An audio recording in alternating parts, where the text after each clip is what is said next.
Ja, akkor vágjunk is neki. Elsőnek ezt a vörös szőlőt, lérót fogjuk elültetni. Az én elképzelésem az, hogy ráfutatjuk majd a barackfára, meglátjuk, mi valósul ebből meg. Az ültető gödör az mindig jóval nagyobb legyen, mint maga a növény gyökere, hogy hagyjunk helyet, hogy tudjon még nőni.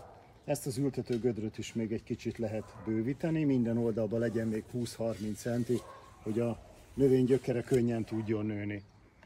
A gödör aljára érdemes trágyát tenni, mi itt marhatrágyát használunk, vegyi műtrágyát semmiképp nem javaslok, hiszen azzal csak ellustítjuk a növényt, a növény gyökerét, hiszen akkor nem kell keresni a tápanyagot, csak ott marad, nem nő mélyre, nem nő messzire, és hogyha az a trágya elfogy, akkor utána ki fog száradni, el fog pusztulni a növény. Csak szerves anyagokat, természetes eredetű anyagokat használjunk. Viszont a marhatrágyára is, meg más trágyára mindig tegyünk földet, hogy közvetlenül a gyökérrel ne érintkezzen, hogy nehogy kiégesse azt.